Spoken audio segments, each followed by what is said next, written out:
And one time, Billy's, he had a friend that lived across the street where whatever those people were that lived. And I had a crush on the boy. Naturally.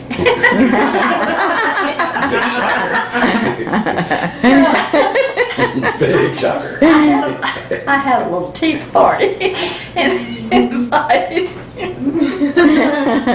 Anything to get him over. I'm having a tea party. A lot of people are invited, but they cancel at the last minute. It's Just us. I'm sorry they couldn't come. You sit there. Oh, okay.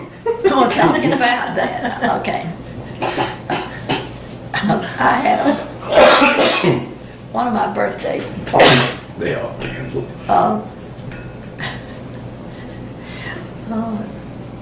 Anyway, you know, they brought gifts and whatever. And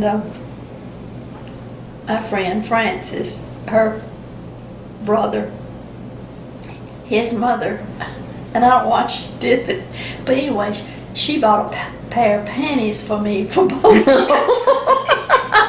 I'm gonna have to ask Francis if Bo. I'm sure he doesn't remember that. Bo gave you the panties? Yeah. Oh my gosh. His mother must have done that, not She thinking. did. Yeah, I don't know why. That's Oh, bizarre.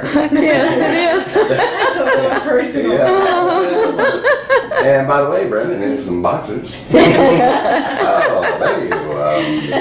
Listen, I got you some panties. You Doesn't knew- mean anything. And I don't even need to see them on you. You're never going to guess what you're getting in here. Oh, mercy. It's not a tie. Not a tie. Well, let me go back to that old boyfriend talking about Earl? Yeah, going back to the parties.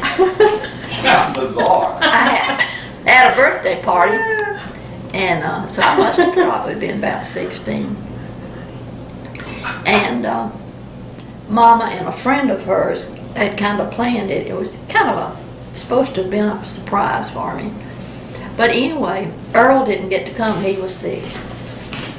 So I was just devastated. So my distant cousin, Renford Dean, His name was Renford. Renford, R-E-N-F-O-R-D. Mm-hmm. He took me up. He took me up to see Earl. Make sure he was sick. Exactly. Oh Lord! And then he drove us around some. Was Earl sick? Well, he wasn't too sick to get in the car. He could, it could possibly. He was real shy, I guess. It could have been that he really didn't want to come. Yeah. Yeah, you said he was very shy. Poor Earl Jones. Not to be confused with James. What did your dad do for a living? He worked in the grocery store. Okay. All of them They did. all worked in the store. And after school, I'd go by the store every afternoon, and he would give me a candy bar. Chocolate pie, candy bars.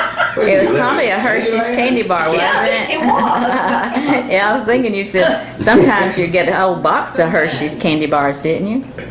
No, Mama had the Hershey bars, yeah, in her closet, and she would kind of pass it out to the grandchildren. All nutritious. What What? are we having for dinner? Chocolate pie. I bet it rhymes with banana pudding. Ooh, Mama could make good banana puddings too. Anything she made was good. Yeah, she was a great cook. Do you have one of your fondest memories of Mama Salter? It's kind of hard to think, I know, right now. No, but I mean, the thing that I remember the most, that was after we moved to Clanton. And of course, you know, your daddy had to take me down there every weekend. Bless his heart. He was a good man. Yeah, it was the I same. had to take you to see your mama. My Again. mother-in-law. Oh, he loved her too. Yeah. But anyway, You said. and I would cry every time I had to leave. And Mary Lou told me later that she said that when we pulled out of the driveway, that Mama went back in the house and she cried too. She was being strong. Because you couldn't. She was a very strong person. I do remember something funny you told me about y'all moving a mattress one time. Oh yeah, we had a lot of fun with that. Yes, see, back then the mattresses were not didn't have the inner springs in them, you know. So Mom had to. You had to take the mattresses out and put them in the sun, you know, on boards or chairs or something. And we got so tickled one time that we hardly got out of the house. Just Mama and me. Moving And it out. was kind of bending and folding. Yeah, right. You can imagine a mattress all moving and you're trying to both carry it. I can remember the backyard was broom swept. You know, it's like mostly dirt. Yeah, she had, okay, in the, what I remember was that there was a garage back there, and then she had a chicken house and a chicken yard, and she kept it so clean that this friend of hers said that was the cleanest chicken yard you'd ever seen, as clean as anybody's house. And then and back then we had what they called stove wood to burn in the fireplaces and the heater and whatever. And so your granddaddy and I we'd be sitting on the porch, and Mama say, you know, that she needed some more wood, so we'd go back there and get some and smooch a little bit. Well, you were talking about you and Daddy smooching sometime too in a car, Ralph's car. Yeah. Oh, yeah. I thought. That was when. Yeah, when they. We had the radio on the battery. Have I not told? Already? You just told Brandon and Maggie, but you haven't told the video camera. Oh, okay. Okay. Yeah. Ralph had already gone overseas, and Ruth had the car, and there were very few cars at that time.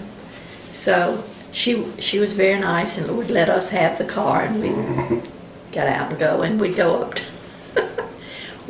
to the high school, behind the high school, and park, have the radio on, and smooch. And one night the battery went dead, so your granddaddy had to get out and go. He started down town to, which was not very far, and got the policeman to come up there, and anyway he had to, I guess he brought me home. Anyway, they had to, I guess he jumped the car off. Yeah, maybe. Yeah, he probably jumped it off. Yeah. Yeah. How did Ralph have a car? How did he? Yeah. He just bought one. Oh, yeah. Okay. And he was probably doing pretty well in the military. Oh yeah, yeah. Why did you and Granddad come to Clanton? Why did you decide to move here? When he finished, after he got out of the Navy, and then we moved to Montgomery, and he was going to school, and County. then I don't know how he found out about, I don't know whether it's in the paper or what, but they had just built the fertilizer plant here. The Ballards, they were from Texas, and they had they built the fertilizer plant, and they were advertising for an accountant. So he went up, and at that time, this building, it was called the Willingham, and it's still standing there. It's close to the Methodist Church, and he stayed there, and then he would come home on the weekends. One of my fondest memories of Granddad cracks me up that I would always like have over and over was, and I tell a lot of people, I don't know if you remember this about him, but it just cracks me up, is that he would sit there with the paper, and every once in a while he'd be like, Piggly Wiggly's got a sale on baked beans for 99 cents. And everybody else in the house is like, oh, get doogie. I don't remember. And then he'd be like, looks like Peach Park is hiring. Well, back then they didn't Or have just, the or just people whatever, you know, like just that. something, you know. Somebody was hiring. Somebody's doing, yeah, always something about getting hired or getting jobs. And, but you never saw his face. It was just a newspaper, you know. So it was just odd to me, and I remember that all the time. And, but I do remember one time I had a girlfriend over, and he's behind the paper, and he goes, "You two gonna go see that Goatazilla?" I don't think we're gonna go see Goatazilla, Granddad. Otherwise known as Godzilla. Oh, and then back then, when we were talking about that, the newspapers were delivered to the house. You know, they either had the newspaper boys, and our milk was delivered to the house. Yeah, we that's too bright. I think the newspapers are still delivered, but now it's going to be about 3 days a week. You can still get newspapers delivered, but not the milk. Those were neat times when they come to Mama Salter's house and they bring the milk. And she would be the one who would, when they were trying to promote a new flour, they asked her to go to the store and bring her biscuits that were made with the flour. I don't think so. I thought that too, Maggie, but Mama says she doesn't rember that, so I don't know where I got that idea. I don't remember. I thought she did a demo of how to make the biscuits at the store. But I don't know. I thought you told me one time that when the store needed, to advertise new flour, and then they would give it to her and she would make biscuits and bring them to the store, and that was like to advertise. I don't remember. But you remember that, her telling you that, so maybe. Well, Yeah, I remember it. I don't know how I knew about it, but I must have it must have happened, but I just don't remember that. oh, Mama, one more thing, then we'll stop. But you remember the killing that you saw one time? Oh, yeah. Of course, from Mama's house to downtown, you just walked. So, Give you chills thinking yeah, about it. Saturday, one Saturday afternoon, Frances and her mother and I were walking to, I don't know whether we were going to the movie but anyway, we had just about gotten to there at the store, and the policeman shot a black man and killed him, and there he was on the sidewalk, and blood everywhere. That's messed up. Did they say why the policeman killed him? No, but it was no repercussions. Yeah. I don't know whether the black man had. Done anything or not? I'm sure he did. We'll stop here for today. It's June 6, 2012. And Mama is 85. Will be in November. She will be 86. Bye-bye. Okay.